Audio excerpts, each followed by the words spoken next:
सुंदर वन पहाड़ियों के पीछे बसा हुआ एक खूबसूरत सा गांव सुंदरपुर था। सुंदरपुर में लोग एक दूसरे के साथ बहुत ही खुशी खुशी जिंदगी बिता रहे थे, क्योंकि वो शहर से बहुत दूर बसा हुआ एक छोटा सा गांव था। इसलिए उस गांव में विकास भी ज़्यादा नहीं थी। लोग एक दूसरे की मदद करते हैं और आपस में मिलजुल के रहा ही करते थे। उसी गांव में एक करमू नाम का मेहनती आदमी था। करमू जब भी किसान का काम हो झट से अपने घर से निकल जाता, चाहे किसान का काम हो या फिर कोई और मजदूरी का काम बड़े ही गर्व के साथ करता था। करमू का कहना था कि चोरी छोड़ के कोई भी काम करने में हमें शर्म नहीं आनी चाहिए, क्योंकि हम लोग अपने मेहनत से पैसे कमाते हैं। वैसे ही करमू लगातार कुछ दिन लकड़हारे का काम कर रहा था। वो जंगल की ओर जाता और अपने मित्रों के साथ मिलकर लकड़ियाँ काटता, लकड़ियों को गाड़ी पे लदवाता और उसे शहर की ओर लेके चला जाता था। करमू अपने कर्म की वजह से जाना जाता था। ना सिर्फ करमू, उसकी पत्नी भी बहुत ही अच्छे दिल की थी। अब अचानक बारिश का मौसम आ जाता है। इस वजह से परेशान होकर करमू उदास घर में बैठा था और अपनी पत्नी से कह रहा था, देखो भाग्यवान, बारिश के मौसम आ गए और घर में अन्न का एक दाना भी नहीं है।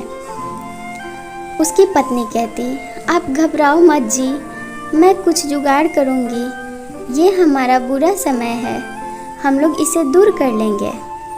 तभी करमू की बेटी ये सारी बात सुन लेती और कहती, पापा, क्या आप मुझे इस बार गुड़िया दिलाओगे?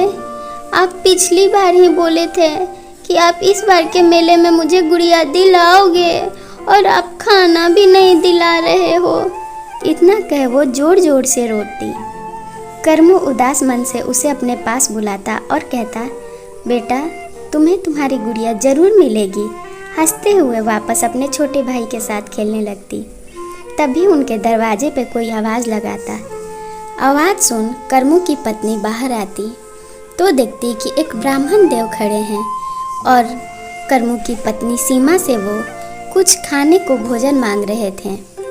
भोजन दे दे बेटी, ये ब्राह्मण बहुत दिनों से भूखा है, अब तो आवाज़ निकलने भी बंद हो गए। सीमा कहती, बाबा जी, घर में अन्न का एक दाना भी नहीं है। मैं तो खुद भूखी हूँ, ना सिर्फ मैं, मेरे छोटे बच्चे भी।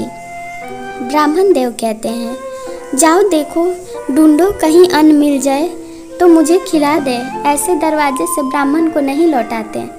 उदास मन से वो घर में जाके देखती तो अन्न का दाना मिलता है। उससे वो कुछ भोजन बना के ब्राह्मण देव को खिलाती और कहती, भगवान का लाख लाख शुक्र है कि हमारे लिए ना सही आपके लिए कुछ भोजन का जुगाड़ मिल गया, क्योंकि दरवाजे पे हमारे कोई भी आ जाए हमें उन्हें लौटाना नहीं चाहिए।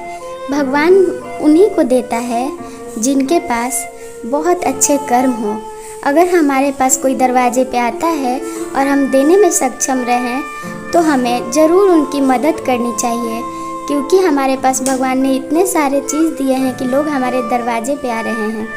ब्राह्मण देव ये सारी बात सुन बहुत प्रसन्न हो जाते हैं और कहते हैं, मैं तुम्हारे इस भोजन से बहुत प्रसन्न हुआ। वो झटपट सारी भोजन कर लेते हैं और खड़े होकर लौटने लगते हैं। तभी सीमा कहती, ब्राह्मण देव क्षमा करना, खाना ज़्यादा स्वादिष्ट नहीं था। मेरे से जितना हो सका मैंने उतना कोशिश किया। ब्राह्मण देव कहते हैं, बेटी, भूख लगने पे अगर कोई थोड़ी सी जल भी दे दे वही बहुत कीमती होती है। तुमने तो मुझे अन्न दिया।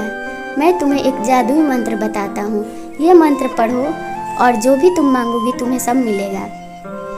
सोचते हुए करमू की पत्नी घर में जाती। करमू कहता, अरे भाग्यवान, बड़ी गहरी सोच में पड़ी हो।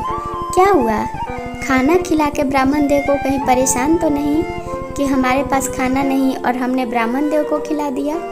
मैं भूखा रह जाऊंगा, कोई बात नहीं, तुम्हें सोचना नहीं चाहिए। सीमा कहती, नहीं जी, ब्राह्मण देव ने मुझे एक मंत्र बताया है और उन्होंने कहा है कि हम लोग अगर वो मंत्र पढ़ें तो हमारी सारी मनोकामना पूरी होगी। करमू कहता, चलो कुछ मंत्र से मांगो। वो मांगती कि घर में राशन भर जाए। अचानक बहुत सारे राशन हो जाते। उस राशन से करमू की पत्नी झटपट झटपट भोजन बनाने लगती और वो अपने बच्चों को याद करती, क्योंकि अपने गरीबी के वजह से अपने बच्चों को वो अपने मायके पहुंचा आई थी। अब दोनों अपना पेट भर लेते हैं और उस मंत्र के माध्यम से अपनी सारी मनोकामना को पूरा करते हैं और खुशहाल जिंदगी बिताते हैं और सबकी मदद भी करना शुरू कर देते हैं। ऐसी कहानी देखने के लिए हमारी चैनल सब्सक्राइब करें और वीडियो को एक लाइक ज़रूर कर दें।